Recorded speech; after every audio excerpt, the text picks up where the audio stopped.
Salut à tous, c'est Fgando Réal. Bienvenue sur ma chaîne.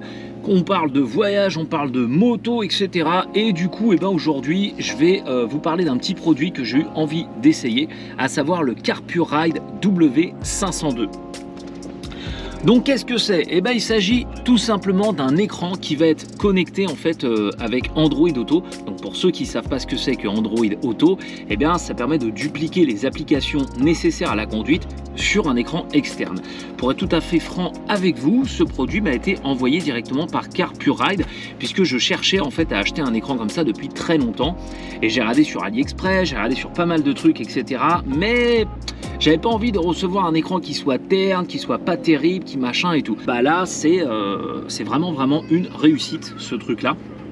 J'ai pu le monter sur une moto et on va voir ça un petit peu après. On va passer déjà au déballage du produit, comment je l'ai reçu. Allez hop, c'est parti.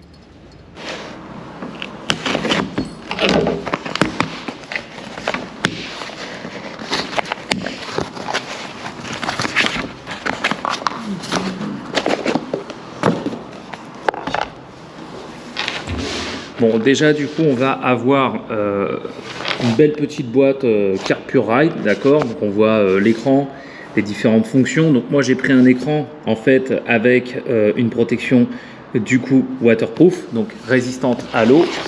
On voit que c'est un produit qui est destiné du coup aux motos, puisqu'il va se fixer sur le guidon. On a également les caractéristiques qu'il y a, donc la connexion avec le téléphone, le Bluetooth, le contrôle vocal et apparemment très facile à installer en 5 minutes. Ça, c'est ce qu'on va voir. Voilà, on va retrouver waterproof, donc voilà, connexion Bluetooth, waterproof, compatibilité ordinateur Android, etc. Port d'une carte SD, contrôle vocal et la musique. Allez, sans plus attendre, on va l'ouvrir. Voilà, tac. Et on va découvrir du coup si c'est si facile que ça de l'installer. Voilà, tac. Bon, en tout cas, c'est quand même vachement bien emballé. Voilà. Oh, direct on a la dalle. Bon, là-dessus, je suis assez content parce que je pensais que ça allait être une dalle un peu mate. Et en fait, réellement, elle est plutôt jolie. Le GPS est ni trop grand ni trop petit pour ma part. Donc ça, c'est parfait.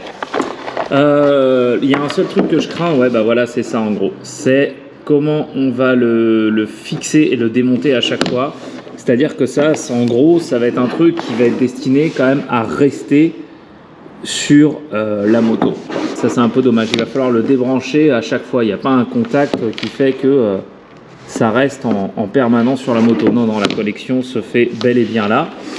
Le plus, le moins pour brancher à la batterie, le porte-fusible et enfin on va voir ce qu'il y a niveau accessoires. Alors niveau accessoires, on va continuer un petit peu, on va avoir du coup pareil, une alimentation par USB peut-être. Voilà, donc ça peut être chouette aussi. Et enfin un simple système RAM mount. Donc je dis simple mais en fait au contraire c'est très bien, c'est pratique. Voilà, 2 fusibles de rechange. Et une petite clé, je pense, pour pouvoir accéder à la batterie. Donc on va avoir en fait ce système de câble qu'on va pouvoir brancher sur la batterie et ensuite ça directement sur l'appareil. Du coup là sur cette version là en fait j'ai découvert que j'avais une petite prise USB mais je n'ai pas de port USB sur la moto. Donc dans un premier temps ce qu'on va faire c'est déjà voir un peu si avec les outils que j'ai à disposition, je vais pouvoir le monter. Et apparemment, oui, voilà, j'ai ma petite clé qui est là. Donc déjà, on va le fixer au guidon. Bon, je vais faire une installation un peu sommaire puisque je vais devoir le démonter plus tard. Voilà, si je commence à faire tomber des écrous, déjà, c'est bien. Alors, on va faire notre petite installation un peu sommaire comme j'ai dit, donc c'est quand même plutôt bien foutu. On a des écrous anti-desserrage, la fameuse petite clé et même là en étant à l'atelier j'ai pas forcément besoin de demander du matériel. Alors le système RAM mount, pour ceux qui ne connaissent pas, c'est hyper pratique. Non, ça va s'adapter du coup à tous les types de guidons, donc ça c'est quelque chose que j'apprécie. Je regarde quand même. Ah ouais, voilà, on a même un petit bout de plastique justement qui va permettre de serrer encore plus qu'avec les rondelles. Bon, comme je vous ai dit, je le montre rapidement parce que je vais le démonter après de cette moto-là pour le mettre sur une autre. D'ailleurs, en parlant d'autres motos, eh bien, je vous invite à vous abonner à la chaîne puisque pour ceux qui ne sont pas abonnés, eh bien, sachez que je vais là préparer une nouvelle moto très bientôt. Et du coup, ce sera l'occasion de découvrir un peu ce projet. Donc ensuite, j'ai ma petite clé qui était fournie avec. Donc c'est quand même pas mal parce que là, admettons, là je suis en road trip, j'ai pas forcément besoin d'aller dans un garage ou quoi, c'est-à-dire que même avec un poil de matériel, je peux quand même le monter sur ma moto et pouvoir l'utiliser.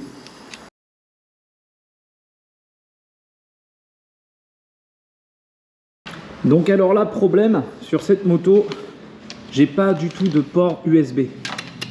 J'en ai pas. Donc là, j'ai pris un simple petit adaptateur que je vais mettre du coup sur ma prise 12 volts. Voilà. On va voir s'il est alimenté en permanence ou pas. Non, ça c'est pas mal. Voilà. Et donc là, je vais pouvoir le connecter. Et là, le système RAM mount, en fait, c'est ça. Donc c'est un truc qui se balance dans tous les sens. On va pouvoir ensuite donc encore le desserrer. Et là, tac, on va serrer absolument tout à l'aide de la molette qui est derrière. Et ça y est, mon CarPurRide est monté. Donc maintenant, il va falloir le connecter. Pour cela, je vais le mettre en USB ici. Et là, il devrait s'allumer. Donc ça y est, l'écran s'allume. Alors, donc là, il n'y a rien qui est paramétré. Il n'y a même pas de Bluetooth, il n'y a que dalle. Donc du coup, déjà, je vais aller dans les réglages.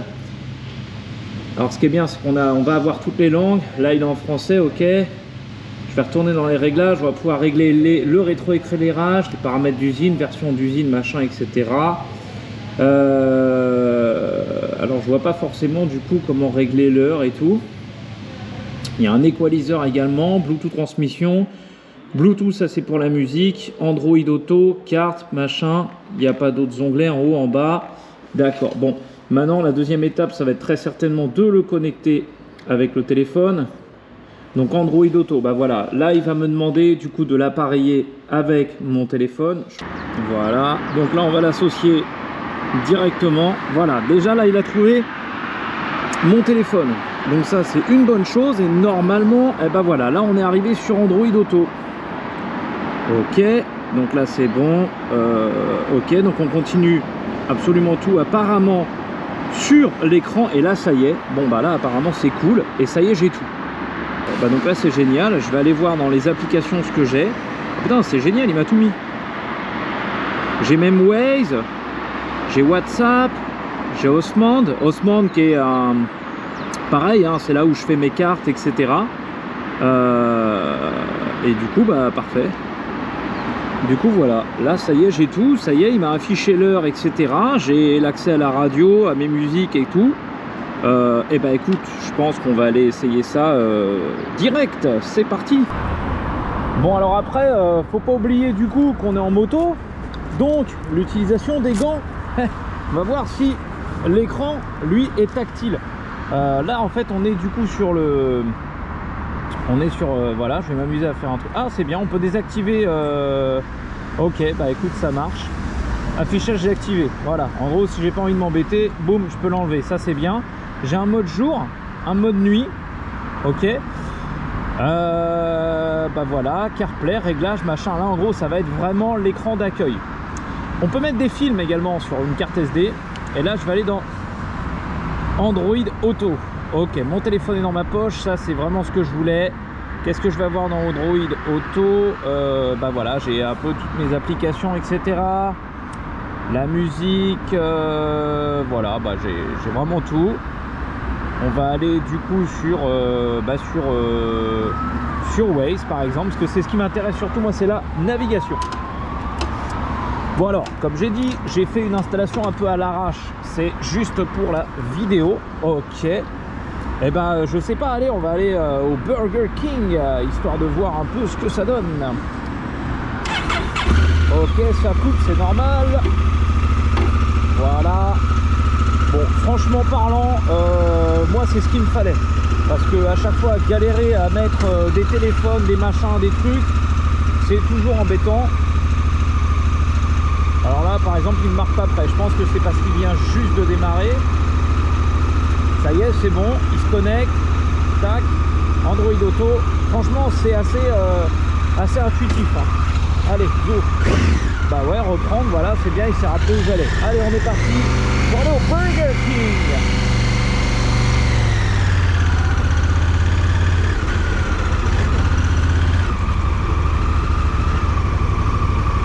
Ok, bah parfait, j'ai ce que je voulais, à savoir ma navigation. Alors pour ceux qui sont souvent en moto et surtout qui changent beaucoup de moto, c'est un produit quand même que je trouve vraiment pas mal. Je vous dis sincèrement, hein, c'est la première fois que je l'utilise là. Et pour être tout à fait franc avec vous, en fait c'est un truc que je voulais déjà acheter et je ne savais pas quelle marque prendre. Et du coup j'ai pris quelques renseignements chez CarPureRide parce que ça m'avait l'air d'être la meilleure marque. Et en gros les gars ils m'ont dit bah écoute, il n'y a pas de problème, si tu veux en essayer un, on t'en envoie un. Et tu nous diras réellement ce que tu en penses, étant donné que tu fais pas mal de motos. Donc bah pour l'instant c'est vraiment pas mal, ça me plaît bien. Voilà, là c'est un endroit, on va dire, hein, que je connais absolument pas, par exemple. Et j'ai mon GPS. Alors, en plus d'avoir Android Auto, pour ceux qui ne connaissent pas Android Auto, et ben en gros c'est dupliquer en fait ton écran de téléphone avec les applications nécessaires à la conduite. Donc par exemple Netflix t'oublie, tu vois. Et bah, par exemple ça va te permettre de recevoir tes messages sur l'écran en ayant le téléphone dans la poche. Donc quand je suis avec des clients, un truc comme ça, que les mecs sont en moto, qui sont perdus ou un truc, bah au moins le gars par exemple il peut me partager sa localisation, s'il sait le faire, parce que c'est pas toujours le cas. Et du coup bah j'ai plus qu'à suivre où est-ce qu'il est. Bon bah j'ai dit qu'on allait à Burger King.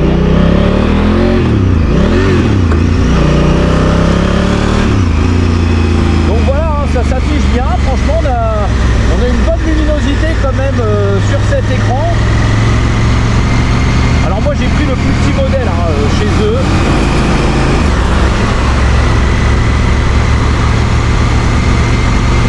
Là j'ai mis Waze. Après on pourra mettre Google Maps, on pourra mettre en gros toutes les applications compatibles Android Auto. Voilà, Burger King il est là, c'est bon, il m'a fait arriver, ça c'est cool.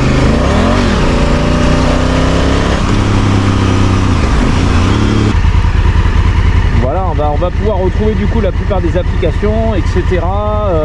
La radio et tout, tac, on pourra même mettre le son dans le casque, etc.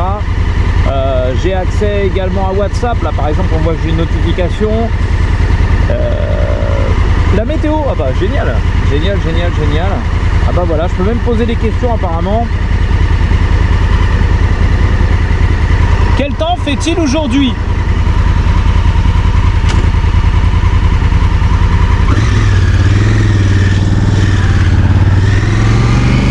Bon, je pense qu'il faut vraiment un micro là pour pouvoir activer le contrôle vocal, donc un micro dans le casque.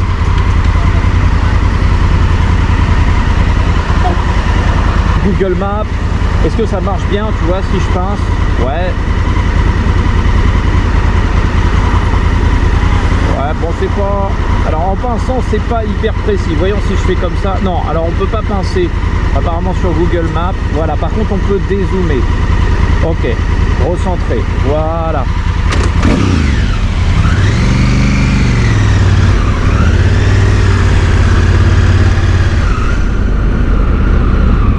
Non bah c'est pas mal, hein, ça m'évite vraiment d'avoir le téléphone sur le guidon. Alors l'intérêt d'avoir un écran comme ça aussi, c'est si vous avez un téléphone un peu haut de gamme, ça vous évitera de le casser déjà tout simplement, de le faire tomber, de le mettre à l'épreuve de la pluie, etc. Mais aussi il faut penser à quelque chose, c'est les vibrations. Vous avez en fait pas mal de capteurs en fait dans votre téléphone, également des petites pièces qui bougent entre elles pour permettre simplement la stabilisation de vos photos et de vos vidéos. Et en fait quand vous allez avoir ça sur un guidon, à force qu'il va y avoir des vibrations, ça va complètement péter votre téléphone. C'est pour ça que moi en général c'est très rare que je mette mon téléphone perso sur un guidon, hormis si j'ai une housse qui amortit bien les chocs. Donc du coup ce petit écran, bah, ça va vraiment être l'alternative.